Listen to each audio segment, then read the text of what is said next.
I bailed out my sister's rent, wiped her debts, and let her take my Tesla, but when she crashed it and framed me, my parents took her side. So I delivered a lesson. They'll never erase. I'm Alex Harper, a 35-year-old software engineer living in Seattle, and for as long as I can remember, I've been the anchor holding my family together, or so they thought. My life has been a relentless cycle of cleaning up after my younger sister, Rachel, a 28-year-old whirlwind of chaos who's never met a responsibility she couldn't dodge. Our parents, Tom and Susan Harper, have always seen Rachel as a delicate dreamer, too fragile for the harsh realities of the world. She's got a creative soul, Alex, Mom would sigh, her voice dripping with pity. She just needs time to find her way. Dad, on the other hand, checked out years ago, leaving me to pick up the pieces. You're the steady one, Alex, he'd grunt. Handle it. Handle it became my life's mantra. At 22, I was already paying Rachel's rent when she flunked out of art school and moved back to our parents' sprawling suburban home in Bellevue. By 25, I was drowning in her credit card debt, thousands racked up on vintage dresses, music festivals, and impulsive road trips. I covered her phone bills, her car insurance, even her parking tickets, each time convincing myself she'd grow up. She's my sister, I'd mutter, wiring another payment. She'll figure it out. But Rachel never did. She was a master at dodging consequences, her charm a weapon she wielded with devastating precision. And me? I was the fool who kept catching her when she fell. It wasn't just money. Rachel's messes were emotional landmines. She'd call me at 3 a.m., sobbing about a fight with her latest deadbeat boyfriend, expecting me to talk her down. She'd show up at my downtown apartment unannounced, demanding I drop everything to help her move out of yet another sketchy rental. Each time I'd grit my teeth and comply, swallowing my frustration because that's what family does, right? But the truth was I was suffocating under the weight of their expectations. My parents' mantra, "Rachel needs you, Alex," had become a chain around my neck, and I was too loyal, too stubborn to break free. The breaking point came last summer during a swelteringly unbearable July. I was working grueling 60-hour weeks at a tech startup, my dream job that demanded every ounce of my energy. My pride and joy was my sleek, midnight blue Tesla Model 3, a reward for years of sacrifice, its monthly payments a reminder of my hard-won independence. Rachel predictably saw it as her personal toy. One Friday evening, as I collapsed onto my couch after a brutal day, my phone buzzed with a text that made my blood run cold. Rachel. Hey, borrowed your Tesla for a quick trip to Portland. You weren't using it, right? Be back Sunday. My heart jackhammered in my chest. Borrowed? She hadn't asked. She hadn't even hinted. My car, my lifeline, was gone, whisked away by the same sister who'd never once respected my boundaries. I dialed her number, my hands trembling with rage. "Rachel, what the hell?" I barked when she picked up, her voice infuriatingly casual. "Chill, Alex," she groaned, as if I were the one being unreasonable. "It's just a weekend. Me and Jenna are hitting this indie music fest. Your car's fine." "It's not fine," I roared, my voice echoing off my apartment walls. "You didn't ask. That's my car, Rachel, not yours." She sighed, long and dramatic. "God, you're so uptight. I didn't steal it, okay? I'm borrowing it. Relax." "Borrowing implies permission," I snapped, my pulse pounding in my ears. "Bring it back, now." She laughed, a sharp, mocking sound that sliced through me. "You're not my dad, Alex. I'll see you Sunday." And then she hung up. I stood there, phone in hand, fury and disbelief warring inside me. I should have called the cops right then, reported it stolen, but a lifetime of conditioning stopped me. I could already hear Mom's voice. "She's your sister, Alex. Don't make a fuss." Dad's gruff dismissal. "It's just a car. Let it go."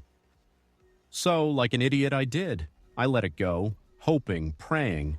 Rachel wouldn't screw this up too. I should have known better. The call came at 1 a.m. Saturday, yanking me from a fitful sleep. Rachel's voice was a frantic, tear-soaked mess. Alex, oh my God, I crashed the car, she wailed. I'm okay, but the Tesla, it's wrecked. You have to come get me. My stomach plummeted. Crashed? I choked out, bolting upright. Where are you? Are you hurt? I'm fine, I think, she sniffled, her voice quivering with practiced vulnerability. It's outside Portland. The cops are here and they're being total jerks. Alex, you need to tell them it's your fault, okay? Say you let me borrow it and it's all good. I froze, her words hitting me like a sledgehammer. She wasn't just asking for help. She was demanding I lie, take the blame, and shield her from the consequences of her reckless stupidity. Again, my vision blurred with rage. No, I said, my voice low and dangerous. I'm not doing that. Silence, then a venomous scoff. Are you serious, Alex? I'm your sister. You're going to leave me to deal with this alone? You stole my car, Rachel, I shot back, my hands shaking. You crashed it, and now you want me to clean up your mess? Do you even hear how insane that sounds? She exploded, her voice a shrill banshee wail. You're such a selfish prick. After everything I've been through, you're abandoning me. You're the worst brother ever. I gripped the phone so hard I thought it'd crack. Everything you've been through? I snarled. You mean the years I've spent bailing you out, paying your bills, fixing your screw-ups? And now you've destroyed my car and expect me to take the fall? You're delusional. She laughed, bitter and cruel. It's just money, Alex. You're loaded. You can afford it. I'm the one who's hurt here, not you. There it was, the Rachel special. Twisting the truth, painting herself as the victim while I was the heartless villain. I could already imagine her sob story to our parents. Alex left me stranded after I almost died. And they'd believe her. They always did. Call Mom and Dad, I said, my voice icy. Maybe they'll finally step up for you. I'm done. I hung up, my heart pounding so fiercely I thought it'd burst. For the first time in my life, I'd drawn a line in the sand, but I knew this was only the beginning. The next morning, my phone was a war zone, texts from Mom. Alex, how could you do this to Rachel? She could have died. Dad, you're better than this, son. Step up for your family. Mom again. The hospital bill is astronomical, Alex. She's your sister. I stared at the messages, a bitter laugh escaping me. Not one asked if I was okay. Not one acknowledged that my car, my pride, my sacrifice was gone. To them, I was just the ATM, the fixer, the one who never said no. Until now. I ignored the texts, the voicemails, the guilt trips piling up like a storm cloud, but Dad wasn't one to let things slide. By noon, he was pounding on my apartment door, his face a mask of barely contained fury. I opened it, bracing myself. Get your coat, he barked. We're going to the hospital. No, I said, folding my arms. We're not. His eyes narrowed, his voice dropping to a dangerous growl.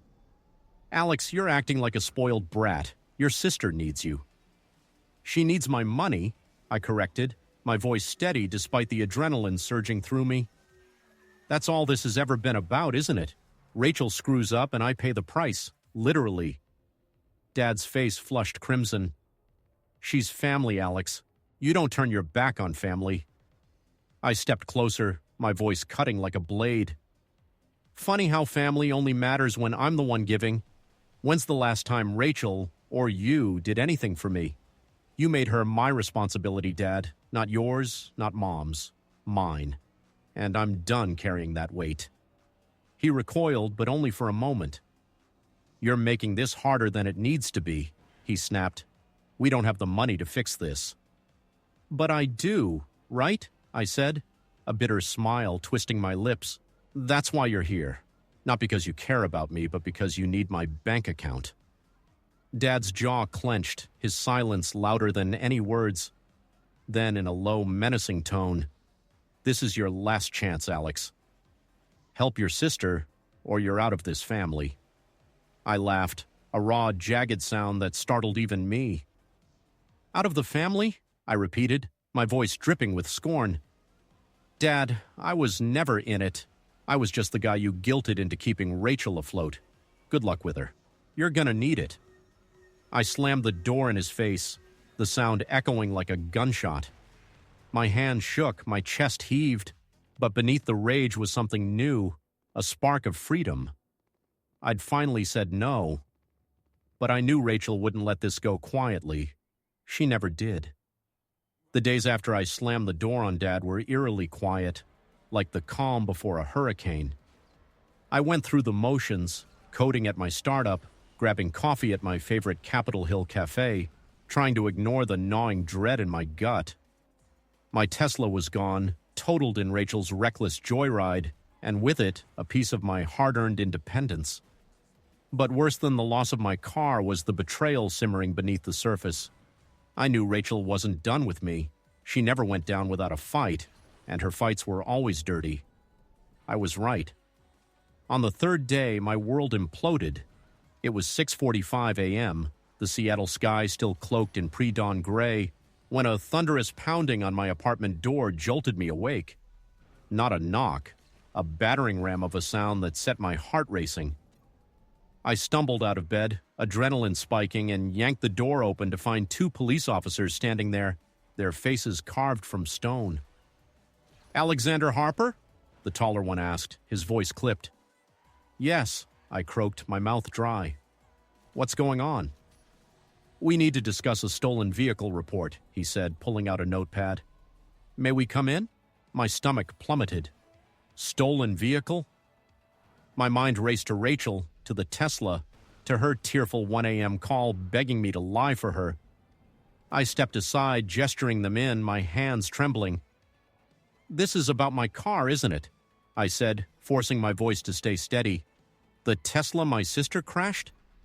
The officer's eyes flicked to his partner, unreadable.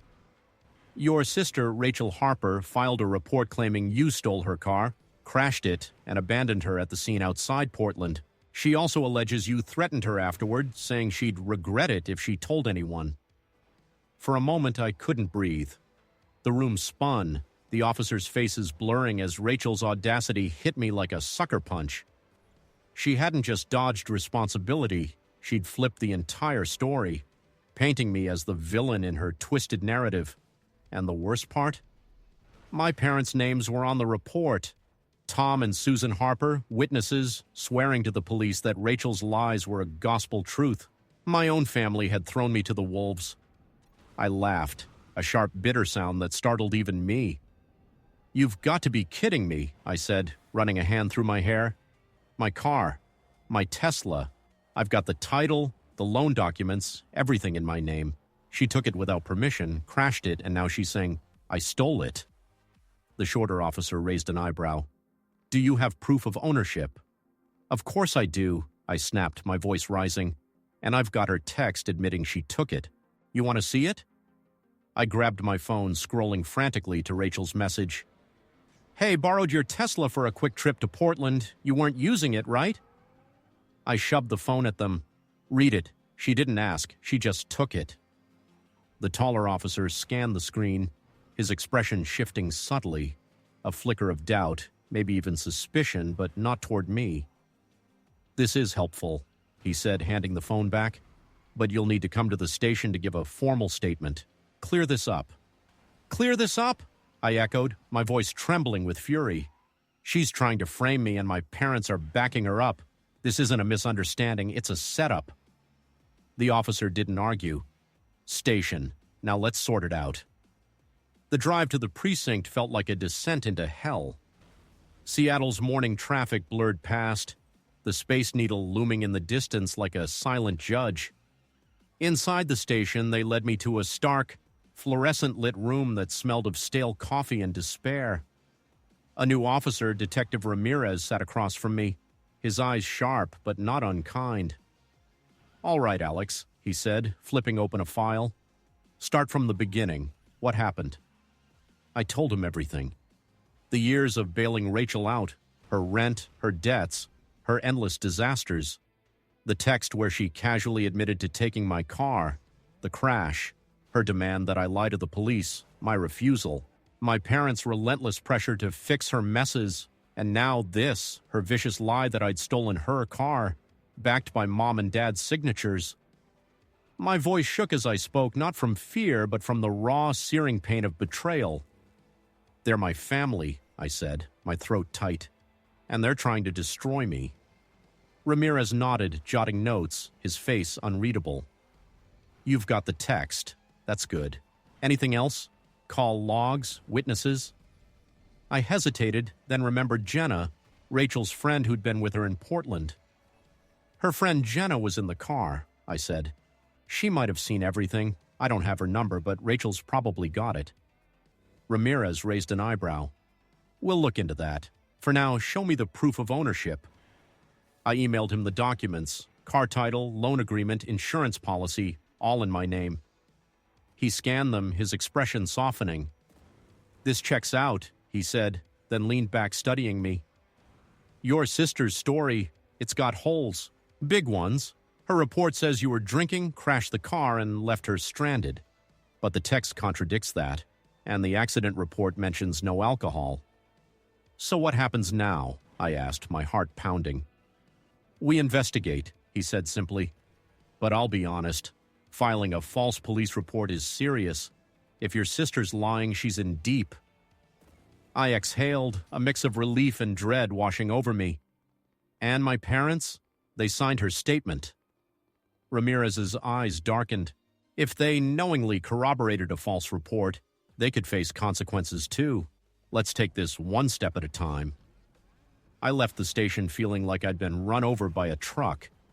The betrayal was a knife in my chest, twisting deeper with every thought of Rachel's smug face, Mom's tearful guilt trips, Dad's cold ultimatums.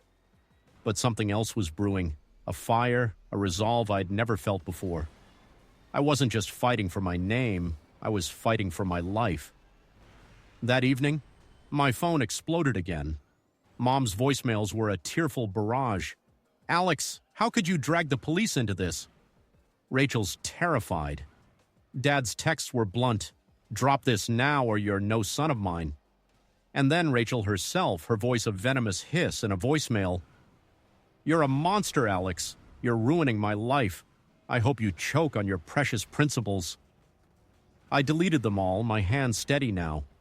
But the real blow came the next morning, when my boss, Sarah, called me into her office. "Alex, we got a weird call from Hamilton and Pierce," she said, frowning. "They're doing a background check on your sister, Rachel. Your name came up in a police report. Care to explain?" My blood ran cold. Rachel had listed me as a character reference for her part-time gig at a trendy Seattle PR firm. Now her lies were bleeding into my professional life.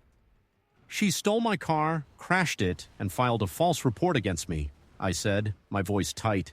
"I'm cooperating with the police to clear my name." Sarah's eyes widened.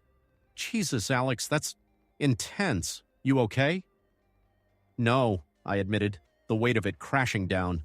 "But I'm handling it." She nodded, her expression sympathetic. "Let me know if you need time off, and for what it's worth, I've got your back." Her support was a lifeline, but the damage was done. Rachel's lies were a poison, seeping into every corner of my life. By noon, my phone buzzed with another call, this time from Jenna. I hadn't spoken to her in years, but her voice was shaky, apologetic. "Alex, I heard you talk to the cops," she said. "I was with Rachel when she crashed your car. She told me to back her story, but I can't. She took it without asking. I'll tell the police if you need me to." My heart leaped. "Jenna, you have no idea how much that means. Can you give a statement?" "Yeah," she said, her voice firm. "Rachel's gone too far. I'm done covering for her." Jenna's call was a turning point, but it didn't erase the pain. My family had chosen Rachel's lies over me, and now I was fighting a war on two fronts, legal and emotional. That night, as I stared out my apartment window at the glittering Seattle skyline, I made a vow. I wasn't just going to clear my name, I was going to burn Rachel's lies to the ground no matter the cost. And if my parents wanted to stand in her corner, they'd go down with her. The air in my Seattle apartment felt heavy, charged with the aftermath of betrayal. My sister Rachel's audacious lie that I'd stolen her car, crashed it, and left her stranded had dragged me into a police station, tarnished my reputation, and fractured what little trust remained in our family. My parents, Tom and Susan Harper, had signed her false police report, their signatures a gut punch that left me reeling. But Jenna's call, her promise to testify that Rachel took my Tesla without permission, was a flicker of hope in the darkness. I wasn't just fighting to clear my name anymore. I was dismantling the toxic cycle that had chained me to Rachel's chaos for years. The morning after Jenna's call, I woke to a voicemail from Detective Ramirez. His voice was calm but carried an edge of urgency. "Alex, we've reviewed your evidence and spoken to Jenna Carter. Rachel's story is unraveling. Come to the station today. We need to discuss next steps." My heart raced as I played the message twice, the words sinking in. Rachel wasn't just facing a slap on the wrist. She was in serious trouble, and for the first time, I wasn't rushing to save her. At the precinct, Ramirez greeted me with a nod, his office cluttered with files and coffee cups. He slid a folder across the desk. "Rachel's report is a mess," he said bluntly. "Her text to you admits she took the car. Jenna's statement confirms it. The accident report shows no evidence of you at the scene, and your ownership documents are airtight. She's looking at charges for filing a false police report, and we're exploring grand theft auto for the unauthorized use of your vehicle." I leaned back, my pulse hammering. "Grand theft auto?" I repeated, the weight of it hitting me. "That's a felony, right?" Ramirez nodded. "It is. Felony theft in Washington can carry up to 7 years, though first-time offenders often get probation or lesser charges. But the false report? That's a gross misdemeanor. Up to a year in jail, fines, and a permanent mark on her record. She's in deep, Alex." I exhaled, a mix of vindication and dread swirling in my chest. Rachel deserved consequences, but the thought of her in jail twisted something inside me. Not guilt, years of bailing her out had burned that away, but a faint, stubborn echo of the brother I used to be. "What about my parents?" I asked, my voice low. "They signed her statement."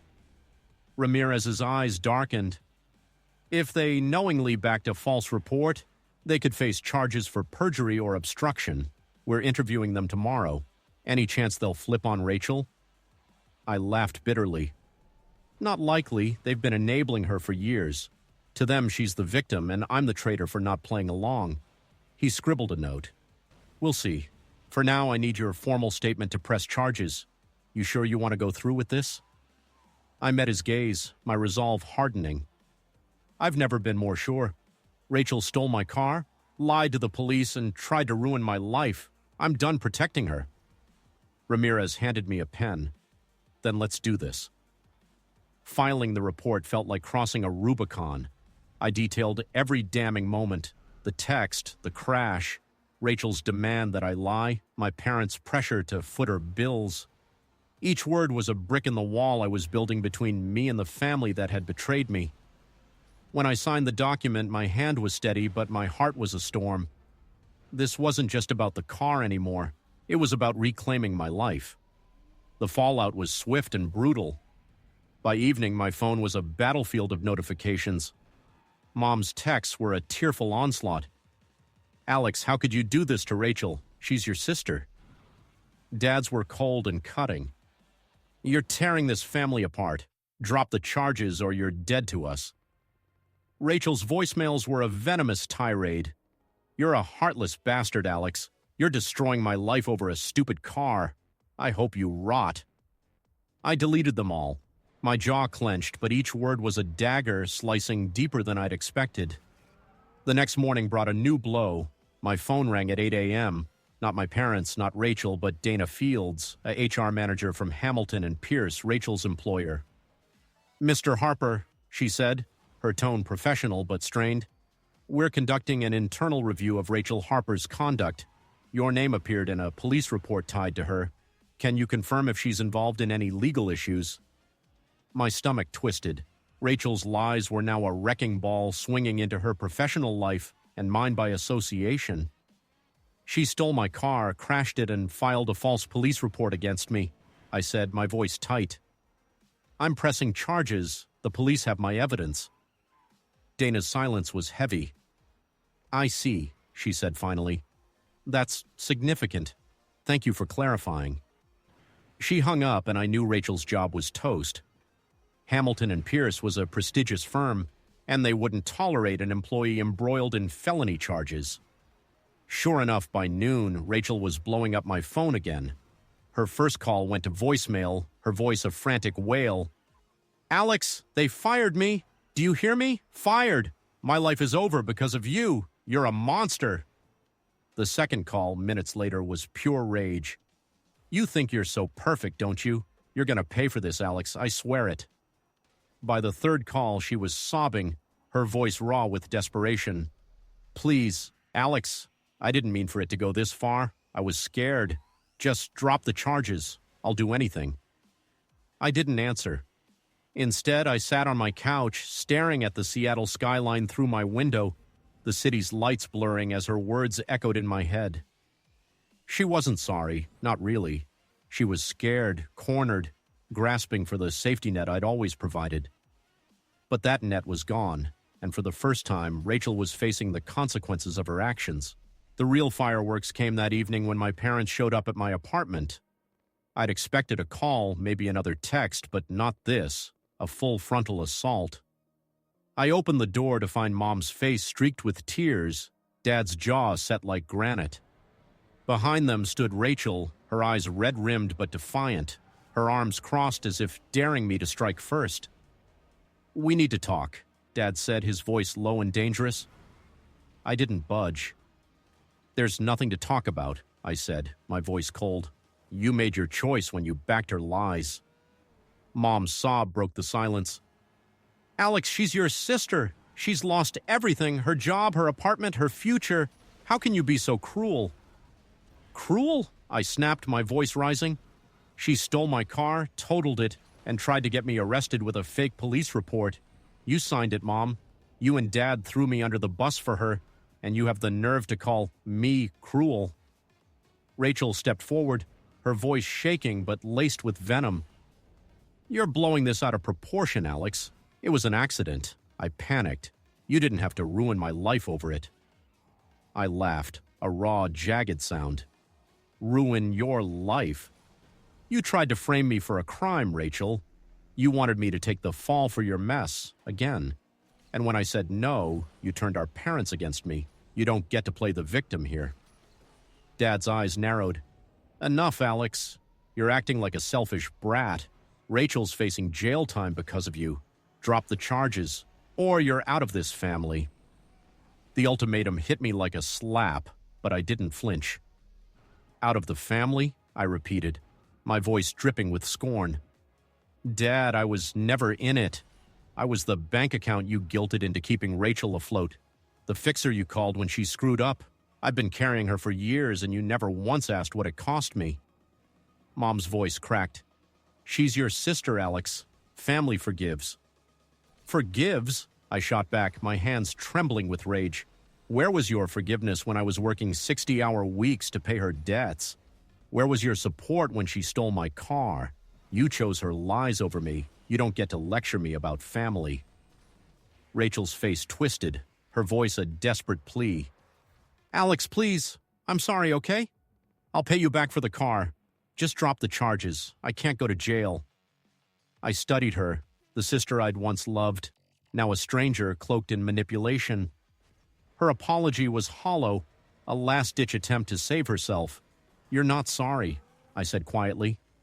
You're scared, and for the first time I'm not catching you when you fall.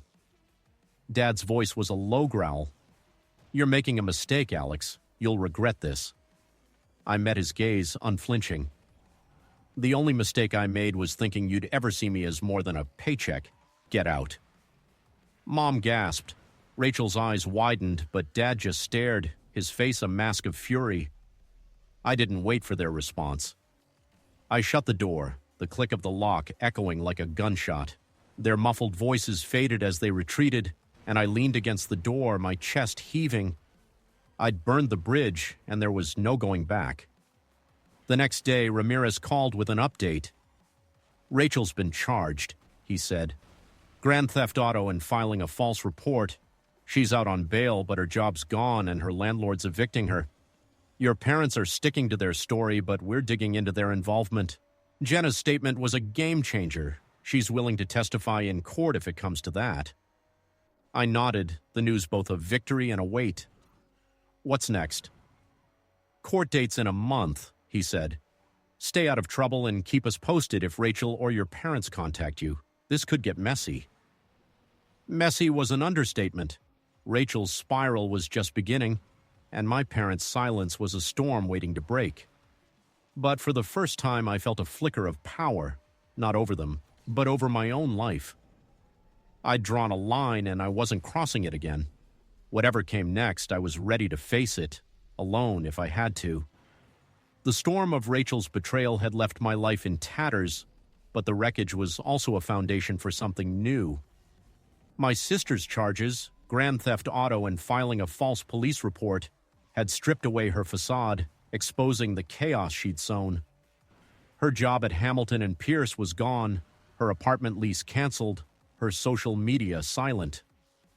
My parents, Tom and Susan Harper, had retreated into a cold void, their last words to me a bitter ultimatum: drop the charges or I was no longer their son. At 35, I stood at a crossroads, my Seattle apartment a fortress against the family that had weaponized my loyalty. I was done being their savior, their scapegoat, their bank. For the first time, I was fighting for me. The weeks after the charges were a tightrope walk. My startup job demanded focus, but my mind was a battlefield. Rachel's venomous voicemails, Mom's tearful guilt trips, Dad's icy threats. Detective Ramirez's updates were my only anchor. "Rachel's court date is set for next month," he told me over the phone, his voice steady. "Jenna's testimony is solid and your evidence is airtight. Your parents are still backing her story, but we're investigating their role in the false report. Stay sharp, Alex. This isn't over." I nodded, gripping my phone. "What's Rachel doing now?" "She's out on bail, crashing with a friend in Tacoma," he said. "She's spiraling, lost her job, her place. She's desperate, so don't be surprised if she reaches out." Desperate. The word hung like a storm cloud. Rachel didn't do desperate quietly. She lashed out, manipulated, clawed her way back. I braced for impact, but nothing could have prepared me for what came next. It was a rainy Tuesday evening, the Seattle sky a bruised gray when my doorbell rang. I froze, my heart jackhammering. No one visited unannounced. Not my coworkers, not my friends. I checked my phone. No missed calls, no texts. Steeling myself, I opened the door, and there she was, Rachel. She was a ghost of her former self, her once vibrant hair matted, her designer wardrobe replaced by a thrift store jacket and frayed jeans. Her eyes, usually sharp with defiance, were sunken, pleading. Behind her stood a stranger, a wiry guy in his 20s, tattoos peeking from his sleeves, his expression a mix of guilt and defiance. "Alex," Rachel said, her voice a fragile thread. "Can we come in?" I didn't move, my hand tight on the doorframe. "Who's he?" I asked, nodding at the guy. "This is Kyle," she said, glancing at him. "My friend. He's been helping me out. Please, Alex, we just want to talk." Every instinct screamed to slam the door. Rachel's talks were never just talks. They were ambushes, laced with guilt and manipulation. But Kyle's presence threw me. Was he a threat? A witness? Against my better judgment, I stepped aside. "5 minutes," I said, my voice like ice. "Say what you need to say." They shuffled in, Rachel's eyes darting around my apartment like a cornered animal. Kyle hovered near the door, hands shoved in his pockets, avoiding my gaze. I crossed my arms, standing firm. "Well?" I said. "What do you want?" Rachel swallowed, her hands twisting together. "I'm sorry, Alex," she said, her voice cracking. "For everything. The car, the police report, all of it. I was scared and I messed up. I know I've been awful, but I'm trying to change. I laughed, a sharp, bitter sound that made her flinch. Change? I said, my voice dripping with scorn. You stole my Tesla, totaled it, and tried to frame me for a crime. You got Mom and Dad to lie for you. And now when you've lost everything, you show up with some random guy and expect me to buy your apology? Kyle shifted, his jaw tightening. She's telling the truth, man, he said, his voice low. She's been a wreck. She knows she screwed you over. I turned on him, my eyes narrowing. And who the hell are you? Her new enabler, or just here to make sure I don't call the cops? He raised his hands, defensive. I'm just a friend. I met her at a bar a few weeks ago. She told me what happened. I'm trying to help her get clean. Clean? I echoed, my stomach twisting. What are you talking about? Rachel's eyes dropped to the floor, her voice barely audible. I've been using Alex. Pills, mostly. It started after the crash. I was stressed and it got out of hand. Kyle's been taking me to meetings.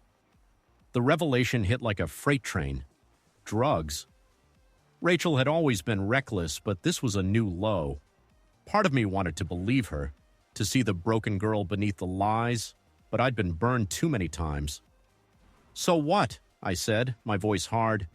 You think a sob story and a new sidekick make up for what you did? You tried to ruin my life, Rachel. You don't get a pass because you're popping pills. Her tears fell, but I wasn't moved. I'm not asking for a pass, she said, her voice trembling. I just need help. I'm going to court soon and I might go to jail. I'm scared, Alex. I don't have anyone else. Kyle stepped forward, his voice earnest. She's trying, man.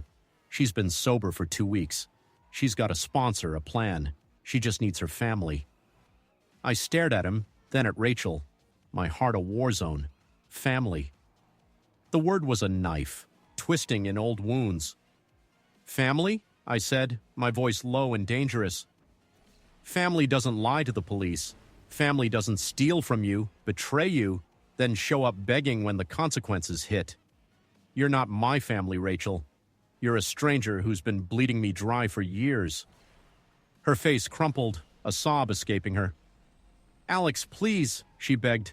I know I don't deserve it, but I'm trying to be better. I just need my brother. Those words, my brother, were a punch to the gut. For a fleeting moment, I saw the little sister who'd once idolized me, who'd drawn me silly sketches to cheer me up.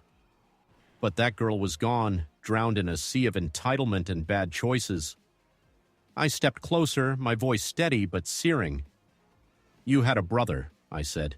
You had me for years. Every time I paid your rent, covered your debts, fixed your messes. And what did you do? You took my car, destroyed it, and tried to have me arrested. You turned our parents against me. What have you ever done for me, Rachel? She froze, her eyes wide, as if the question was a foreign language. Kyle opened his mouth, but I cut him off. Don't, I snapped. This isn't your fight. Rachel, you made your choices. You thought I'd always catch you, but I'm not your safety net anymore. You need to fall, really fall, because that's the only way you'll learn. Her sobs grew louder, her body shaking. I'm sorry, she whispered. I'll do anything, Alex. Please, just give me a chance. I shook my head, my heart heavy but resolute. I gave you 100 chances. I hope you get clean, Rachel. I hope you figure it out. But I can't be part of your life anymore. Goodbye. I opened the door, my hand steady. Kyle hesitated, then guided Rachel out, her cries echoing down the hall. I shut the door, the silence deafening but liberating. I'd closed the final chapter on my sister, and though it hurt, it was the right choice. The next month was a blur. Rachel's court date came and went. She pleaded guilty to reduced charges, avoiding jail but facing probation and community service. Her drug use came to light, and the judge mandated rehab. I didn't attend the hearing. Ramirez filled me in. My parents, shamed by their role in the false report, avoided charges but cut contact with me entirely. The family I'd once fought for was gone, and I let them go. I left Seattle for Austin, craving a fresh start. My new job at a tech firm was challenging but rewarding, My colleagues a tight-knit crew who knew nothing of my past. My apartment overlooked the Colorado River, its serene flow a balm for my scars. Some nights I'd sit on my balcony, the Texas stars blazing, and think of Rachel. Was she in rehab? Was she okay? But the thoughts were fleeting. I'd sacrificed enough for her, and I was done carrying her weight. I wasn't bitter anymore. The rage had faded, replaced by a quiet strength. I'd fought for my freedom and won, building a life on my terms. The cost was steep, my family, my trust, but the reward was worth it. I was Alex Harper, not the fixer, not the bank, just me. And that was enough. What a ride, right? Cutting off my toxic sister and family was a brutal journey, but it set me free. To everyone who's cheered me on, your stories, your support, your own battles with toxic family, thank you. You've made me feel less alone. Setting boundaries isn't easy, but it's not selfish. It's survival. To those who think I was too hard on Rachel, I get it. Family's messy and walking away isn't a light choice. But why should I keep fixing what I didn't break?